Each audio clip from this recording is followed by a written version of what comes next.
What's going on, everybody? Justin here with Everything Aquarium, back for another awesome aquarium video, of course. And today's video is super awesome because it's going to be something that a lot of you guys have talked about in the past and something that I've been talking about on the channel for quite a while now. If you've seen in my videos, even some years ago, I've talked about it quite a bit. So today we're going to make that video, and that video is going to be based on the Imagitarium Pro Deluxe Freshwater Aquarium 3.7 gallon cube all-in-one tank from your local Petco. Now, if you guys have watched my previous videos, like I just stated, you'll know that this is basically the little brother, of the 6.8 gallon cube that I used to have on my channel quite often, which you guys mostly liked. I did a lot of modifications to that, and we're going to basically start off a new series with this guy here. And it's a pretty popular tank, you know, it's got quite a few things into it, so let's unbox it and we'll jump right into it. So without making this video too long, especially with the audio in here, I don't want to talk too much. It's a little rough. We're going to try to cut this video somewhat short, but be descriptive. So yeah, again, Imagitarium Deluxe Freshwater Aquarium, 3.7 gallon cube. It is, so you know, 9.84 inches by 10.6 inches by 13.38 inches, which is a good sized little cube. It is a built-in filtration cube, so it's not going to be that exact amount of livable space for a fish or escapable space, depending on the way you want to see it. But we'll look at that here in just a minute. So let's open up this box real fast. Actually, I want to show you on the back what it does come with. So you'll see it's got a light, glass lid, filter sponge, some media, pump, power supply. It does not come with a heater. You will want to buy a heater if you're keeping tropical fish with this tank. So let's open it up real quick. There we go. Popping the box right open. The first thing that we see in here is some white boxes inside of the tank itself. So what I'm going to do is I'm going to scoot this to the side. We'll take this guy out. I did open this a little bit just to kind of train myself for the video, I guess, but in here you'll see, when we pull this out, that we have our return pump or utility pump, whatever way you want to look at it. And now it is just a smaller pump. Obviously it's not going to be doing an extreme amount of filtration because it's the factory pump, but it does do 40 gallons per hour, they claim. It's Aqua 1 P150. Never heard of that, but submersible filter pump, 40 gallons per hour, should be plenty enough to do a low stock tank. Obviously you're not going to be able to do overstocked tank. It does have an elbow on here too, I just missed. I can put my bearings here. So that's your elbow. That'll be for the return tube, which is also in here somewhere. Now we'll pull out this guy here. This is probably going to be our filter media, if I remember correctly. Or actually, no, this is our light. Excuse me, the filter media is already actually in there. So yeah, here we go. Check out this light real fast. Comes with some nice bubble wrap to protect it. Now, I have seen videos on this so far, and this is going to be kind of a dinky little light. It doesn't do, you know, an extreme amount of output, but it'll be enough to grow some low light plants and keep some things alive. So we'll check that out here shortly. Power supply for that. As we look in here, you can see our other elbow and our uptake tube or return tube. That's going to put fresh water back into the aquarium from the chambers in the back, as well as this little plastic piece here, which is going to be able to slide onto the lid to make cutouts for certain pieces of equipment. Next up in here, we have what I assume is the glass lid. Be careful with some of this, which is, yep, glass lid. It's got a nice little cutout to feed, or whatever you want, a little handle if you want to call it that. So we'll check into that in a little bit, so I won't break it. But now, I'm going to set this down real fast and pull out the tank.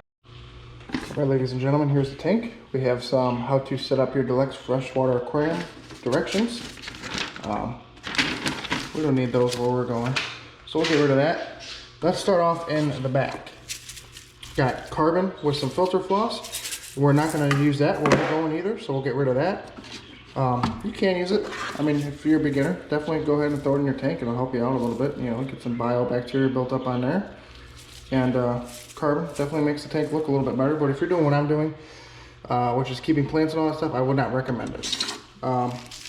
here we go with our little bio balls, I guess you could say. It's a porous media, probably most likely made out of ceramic, which is a nice little touch. You never see it in a cartridge like this very often.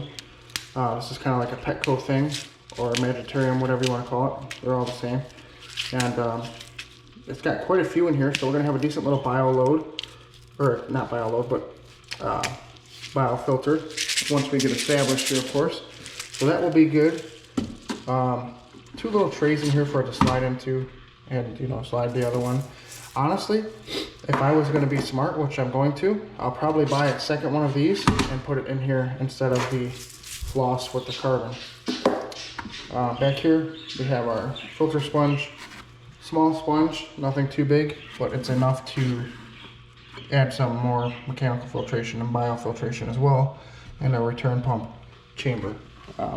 Tank itself, like I said, not much workable space, because I would say at least almost a quarter of it is taken up by the built-in filtration.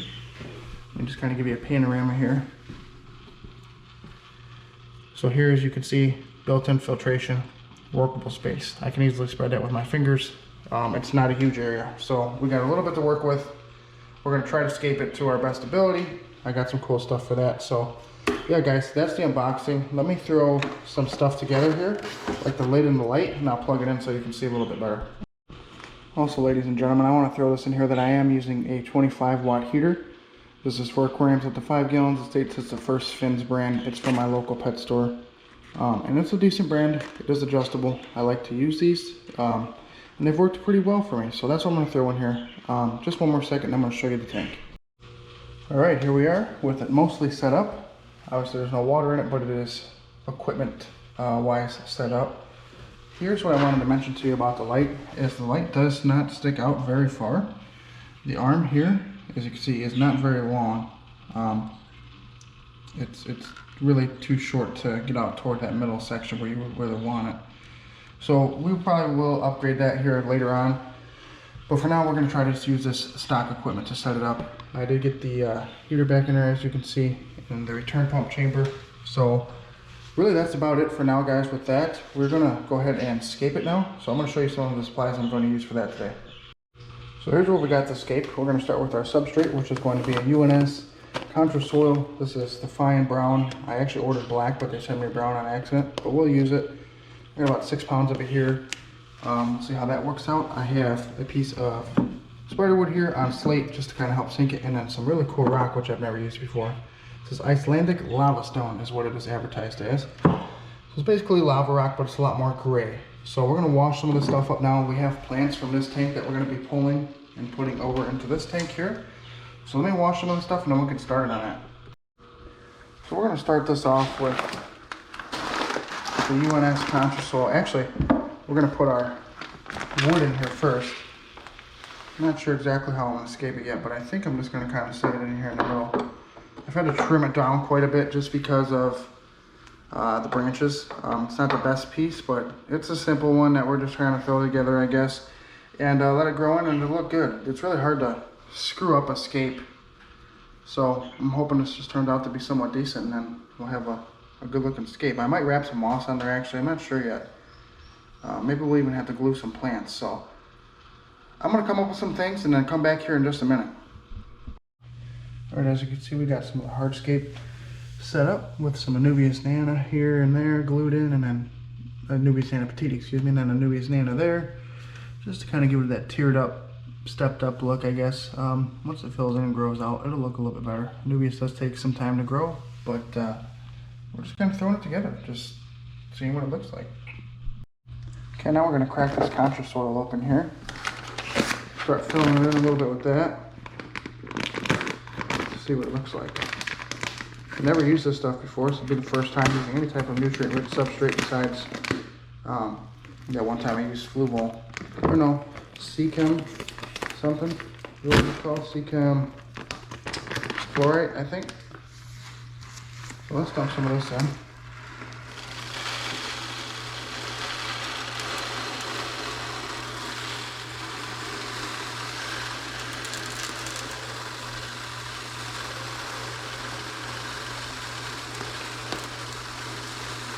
Making a mess, but that's alright, we'll brush it off later.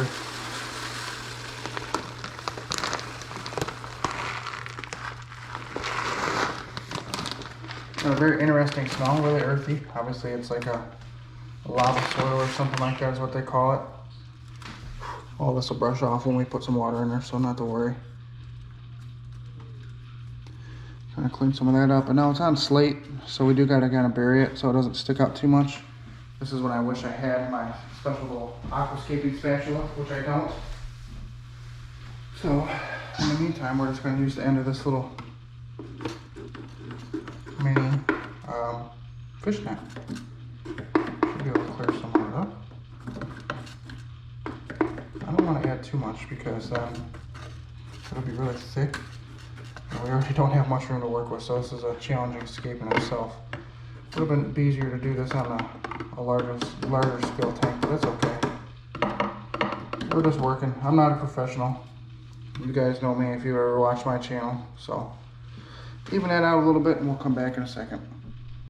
Alright, here's where we're kind of at so far. Pretty interesting look, especially with the floating design of this tank. I didn't mention that, but this tank actually sits on a pedestal. You can see it down there, so it does float a little bit. Gives it that interesting aesthetic to it. We're not really going with anything specific here. We're just going to kind of base this off of, I really don't know. We're just throwing it together, like I said. This thing's kind of just coming as I put it. I just bought this stuff and off a whim and figured I'd try to make it look good. So I guess we'll throw some rocks in here and get that going and see what we have after that. Here's a bit of the hardscape now. Can't wait to get rid of this light, honestly. It's horrible. Yeah, I'm not going to hide that, but yeah, we just threw some rocks in there just to kind of give it a nice little scape. We're going to throw some more plants in here in just a couple minutes. I'm going to throw a little bit of water in, and then we're going to start planting. Alright folks, here it is. All said and finished. The Imagitarium 3.7 gallon Deluxe cube is set up and scaped. As you can see, we got the centerpiece in there. That nice Icelandic lava stone looking good. The tank's kind of just a jungle right now because I just threw in pretty much everything I had.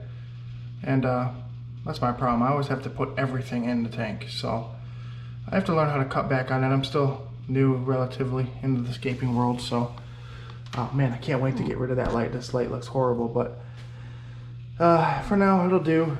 We got it set up. We got some valve area back there and some cool other plants, but yeah, I mean, it's mediocre to say the least. Not very happy with it, but it'll do for now. We gotta find something cool to put in there, and eventually we will, but until then, that's gonna do it for now, guys. Thanks for watching this unboxing and review of this tank. To leave you off with an outro, I would rate the tank overall maybe a 7, 6.5 out of 10. It's very small, obviously. Getting into that, you know that. The light itself, kind of dinky and cheap. Again, it's a very cheap tank. It was only $80. So, lots more to come on this. This is just the initial video, I should say. So if you guys got any comments, questions, or whatever, leave it down below. I'll go over everything in the next video to come with this tank. And then we'll be doing some upgrades, some mods to it. We'll probably rescape it eventually here soon because I do not like the scape very much as it is. It's just very jungly. But yeah, guys, that's it for now. Thanks for watching. I hope you guys have a good one, and we'll see you later.